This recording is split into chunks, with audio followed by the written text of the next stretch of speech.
What if the story of the first man is also the story of every man? What if Adam is not just a name in an ancient book, but a mirror reflecting us?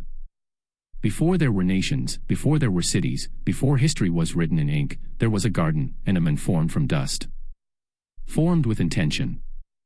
Genesis tells us that God did not create Adam with a command alone. He formed him. The Lord God formed the man from the dust of the ground and breathed into his nostrils the breath of life. Genesis 2 verse 7. Dust speaks of humility. Breath speaks of divinity. Adam's life begins with closeness. God bends down, shapes him, and breathes life into him. Humanity's first breath comes directly from God. Adam was not an accident. He was crafted, designed, intended. And then something astonishing happens. God places him in a garden. Not as a prisoner. Not as a slave. But as a steward. Adam is given responsibility before sin ever enters the world. He names the animals. He cultivates the ground. Work is not punishment. It is purpose. From the very beginning, Adam represents dignity. Being made in the image of God means humanity carries creativity, morality, intelligence, and relational depth. Adam reflects something of his Creator. But one truth stands out in the garden. It is not good for the men to be alone. For the first time in creation, something is declared not good. Adam was created for relationship. God forms Eve, and together they stand in harmony with each other, with creation, and with God. This is humanity as it was meant to be. Unashamed. Secure. Whole. The choice.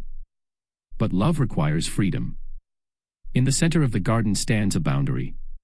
A single command. A single tree not to be eaten from. And then the question enters. Did God really say? The temptation is subtle. It is not just about fruit. It is about trust. Will Adam trust God's wisdom or redefine good and evil for himself?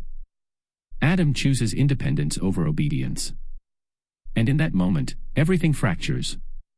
Shame replaces innocence. Adam and Eve hide. The man who once walked openly with God now hides among trees. Fear enters the human story for the first time. When God calls out, "Where are you?" it is not a question of location. It is a question of condition. Adam blames.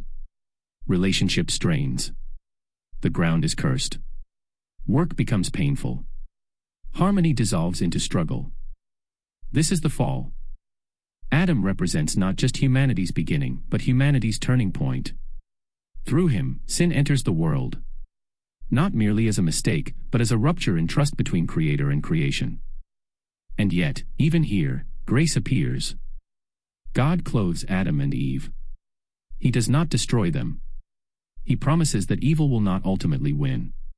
Judgment is spoken, but so is hope. What Adam means for us.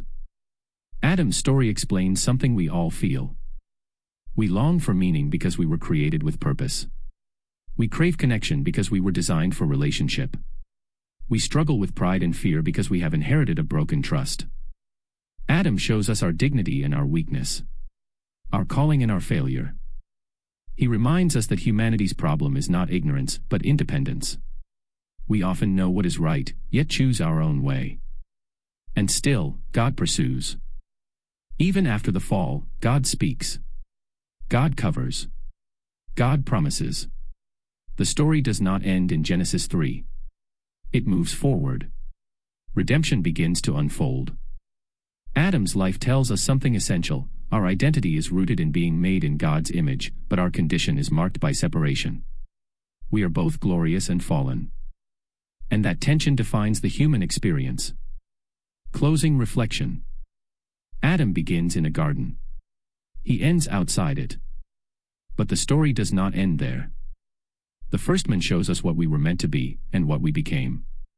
He explains why the world feels both beautiful and broken at the same time. Yet even in exile, hope was planted. Because the God who formed Adam from dust did not abandon humanity to dust.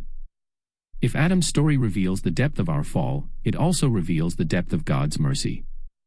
And maybe the most important question is not what Adam did long ago. but what we will do today when God calls out, "Where are you?"